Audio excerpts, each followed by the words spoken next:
Oke, bismillahirrahmanirrahim. Assalamualaikum warahmatullahi wabarakatuh. Waalaikumsalam warahmatullahi wabarakatuh. Terima kasih. Alhamdulillah ya rabbil alamin. Kembali segala puji kasih kita yang mengatakan Rabbi. Yang kedua, lupa salawat serta salam.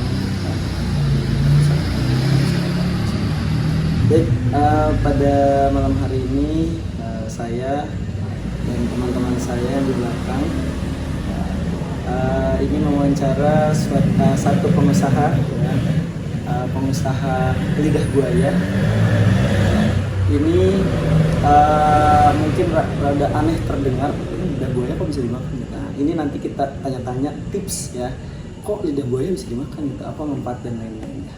Usaha yang digeluti oleh mungkin nanti perkenalan dulu ya, oleh Ustazah Halimah ya, nanti dijelaskan profilnya siapa dan bagaimana bisa membuat usaha tersebut. Oke, pertanyaan pertama mungkin bisa dijelaskan profil Ustazah. Profil diri. Iya, profil diri. Saya Nur Halimah, pekerjaan sehari sebagai guru. Pokoknya sehari-hari mengajar dengan suami dengan 2 orang anak, tinggal di daerah lingkungan pendidikan. Ya, cukup besar ya. Oke, cukup ya.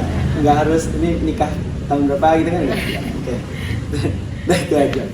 Nah, ini kita ke yang kita tunggu-tunggu, yaitu usaha yang digeluti oleh Ustazah Nur Halimah ini. Ya. Mungkin bisa dijelaskan identitas usaha atau sejarah, mungkin lokasi dan lain-lainnya. Oh iya, pada awalnya diawali lidah buaya itu ketika suami saya waktu itu kena sakit ameloblastoma ya, yaitu tumor rahang. Ada yang memberi informasi bahwa obatnya itu dengan diolesi lidah buaya. Terus akhirnya kita cari lidah buaya, masih jarang. Waktu itu ada tetangga yang punya, saya minta 2 batang gitu kan. Nah dari situ kita cari lagi, searching, ada pengusaha pohon lidah buaya daerah Depok. Ternyata lidah buayanya itu besar-besar.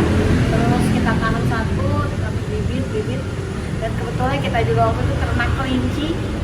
Terus kotorannya itu kan sayang kalau dibuang-buang, akhirnya dimanfaatkan. Nah, dari jadiin kompos dari kotoran kelinci itu untuk penanaman lidah buaya.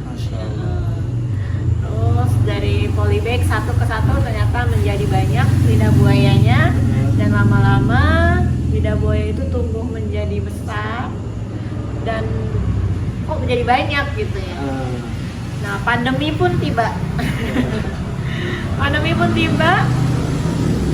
Mengajar dijadikan online gitu kan, terus nggak ada masuk ke kelas kecuali pelajaran online, terus masuk ke bulan Ramadan tuh kan, terus nggak ada kegiatan ngapain gitu kan, kayak suami juga yang harus setiap hari atau seminggu berdakwah gitu, nggak ada kegiatan. Akhirnya punya inisiatif lihat-lihat di YouTube, mempelajari gimana cara membuat manisan lidah buaya. Itu awalnya. Dan kita pelajari gimana cara membuat manisan lidah buaya, sambil kita juga belajar ke pengusaha pertanian lidah buaya di Kota Depok. Mungkin dia mah udah hektaran ya. Ya, di situ kita dikasih buku, kita pelajari sambil YouTube cara pengolahan lidah buaya. Alhamdulillah rasanya hampir sama kayak nata de coco ya. Ya, saya pernah nyobain juga. Apa nama merek yang dijual? Litbuy Jazu. Wah, itu. Mungkin brandnya sekarang nggak ada ya. Ya udah, kita skip. Lanjut. Mungkin itu sejarahnya ya. Kita lanjut nih ke produk utama. Mungkin produk utama dari yang dibuat ini lidah buaya ya, itu pasti. Iya. Ada bahan lain kan? Ada tambahan gula pasir, komposisinya. Udah sih cuma gula pasir aja. Terus kita bersihkan sampai nggak ada kulitnya itu hijaunya yang terkena ya, setelah dibersihkan benar-benar dikuliti. Oh, jadi bagian dagingnya. Diambil cuma bagian dagingnya aja, kita potong dadu dan dicuci berkali-kali sampai lendirnya itu benar-benar tidak ada. Karena kalau itu ada dicucinya pakai air putih biasa. air putih biasa, kita berkali-kali sampai tidak ada terasa lendirnya ya. Karena kalau masih ada lendirnya itu akan terasa pahit kan ya. Setelah bersih, kita saring, kita rebus air panas dulu, kita masukkan dalam air panas, tambahin gula pasir sesuai ini takarannya ya. Kalau lidah buayanya misalnya sebanyak berapa, 10 kilo, berarti gula pasirnya sekitar 1,5 kilo ada ya. Biar nggak terlalu manis juga. Baru setelah kita mendidih, udah kita diamkan, kadang kita masukin ke dalam pouch gitu. Nah, waktu itu kita jual 500 gramnya itu 20.000. Oh, 500 gram. Sedangkan kalau lidah buayanya aja batangan, sekilo itu bisa sampai 10.000. Jadi orang-orang bisa mengolah sendiri atau buat krim facial ya wajah. Iya. Banyak yang beli batangannya aja. Kan khasiatnya banyak ya. Rambut juga atau buat bisa. rambut gitu. Jadi lidah buaya itu banyak banget bisa dimanfaatkan. Iya. Terus nanamnya pun gampang karena setiap dia besar di bawahnya itu pasti tumbuh tunas-tunas kecil. Iya. Jadi harus siap polybag banyak. Gitu. Nggak pindahin ya. Oke Mi, ini produksi per bulan. Dalam sebulan waktu itu dapat memproduksi minuman berapa? Dalam sebulan waktu itu bisa kalau bikin setiap hari berarti kalau 20 pouch aja berapa? 10 kilo ya sehari. Berarti sekitar 3 kuintal ya, 300 kilo. 300 kilo ya. Wow. Yang udah jadi manisan lidah buaya ya. Terus untuk biaya yang dikeluarkan sebulan tuh atau dari hitungan hari dulu berarti ya?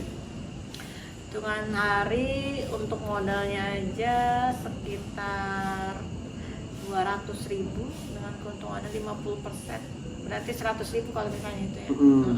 300.000. Omsetnya sih belum terlalu besar ya. Tapi ya, masya Allah ya. Mengisi kekosongan waktu itu di awalnya mengisi kekosongan di masa pandemi. Nah, iya kan banyak peluang ya waktu itu ya. Karena kosong banget. Terus butuh berapa lama untuk produksi satu sehari? Sehari itu bisa 2 jam. 2 jam. Yang lama itu kan membersihkannya. Membersihkannya bisa sampai 1 jam, apalagi kalau misalnya kita 20 kilo lidah buaya ya, bersihkannya, terus dibersihkan, proses merebusnya mah tidak terlalu lama, paling 10 menit. Terus membiarkannya menjadi nggak terlalu panas kan, karena masukin ke dalam pot jangan terlalu panas kan, harus atau anget. Jadi proses yang lama tuh nyuci di awal sama merebus. Tambahin dan- gula pasir. Nah, nanti setelah dijadikan di dalam pot atau sudah jadi manisan, itu bisa dimasukin ke dalam es campur atau bisa dicampur ke dalam jelly ya. Itu anak-anak pasti suka. Ngomongin anak-anak. Oke, ngomongin anak-anak. Nah, ini es lidah buaya ini sasaran pembelinya tuh buat siapa sih waktu itu? Banyak kan sih yang beli itu orang-orang yang punya diabetes ya, atau pengaturan kaki. Banyak banget manfaatnya pokoknya. Di labelnya itu ada list-list daftar penyakit yang atau lagi panas dalam. Itu bermanfaat banget minum lidah buaya ketika panas dalam. Alami lagi. Tanpa pemanis, pengawet buatan. Hanya gula dan lidah buaya. Terus ini waktu itu kalau nggak salah saya juga melihat usahanya menggunakan media sosial. Nah, ini menggunakan apa nih media sosialnya? Media sosialnya yang pasti dengan status WhatsApp atau di-share ke grup-grup yang kita punya teman-teman grup gitu. Memperbanyak kontak akan memperbanyak konsumen ya, atau Benar melalui sekali. Instagram, Facebook gitu. Iya. Nah, di hari pertama kita jual pastinya akan ada testimoni. Nah, dari mulut ke mulut baru. Oke, dan ini mungkin rahasia tapi kita harus tahu ya. Kira-kira sehari itu menghasilkan berapa omset nih? Omsetnya nggak banyak karena yang tadi dibilang Dibilang ya, ya.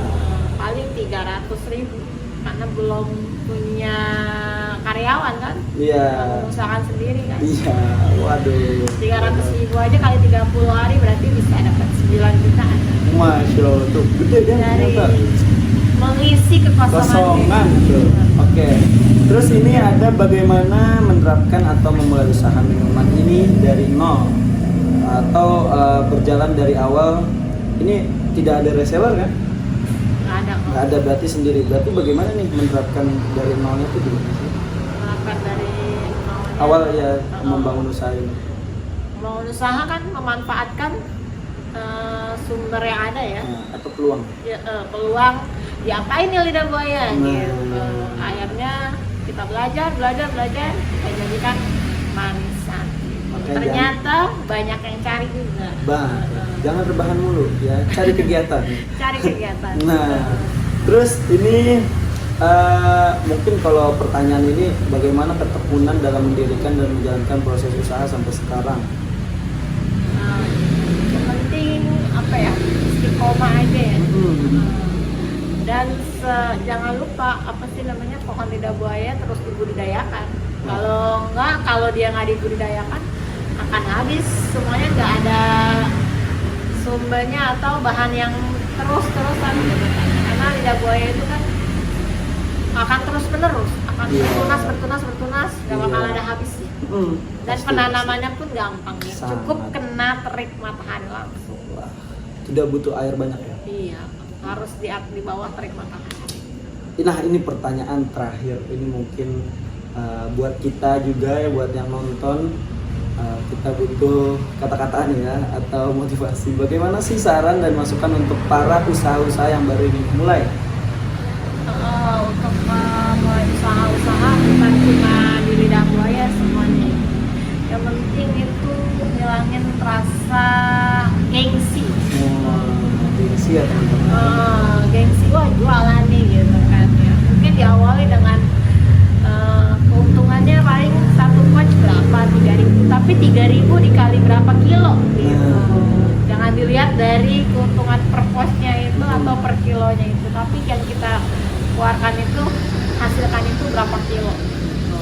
Terus pokoknya harus kreatif, misalnya punya media YouTube, kita harus searching ada usaha apa nih peluang gitu. Kita punya modal dikit, nanti juga kita manfaatkan sosial media kita.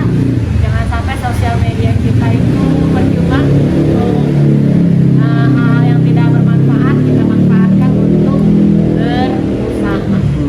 Ya, ingat jangan rebahan. Dan cari kegiatan. Aduh, ini udah banyak banget ya yang pertanyaan dan jawaban yang udah diberikan. Masya Allah sekali nih. Oke, mungkin cukup sekian sih ya dari pertanyaan yang saya ingin tanyakan dari usaha yang digauli oleh Ustazah Nur Halimah ya. Mungkin itu saja. Terima kasih wawancara pada malam hari ini, sangat bermanfaat.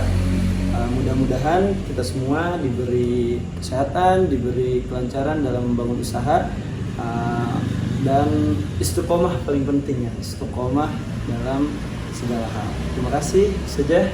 Ya, sama-sama. Dan yang lain terima kasih. Wassalamualaikum warahmatullahi wabarakatuh. Waalaikumsalam.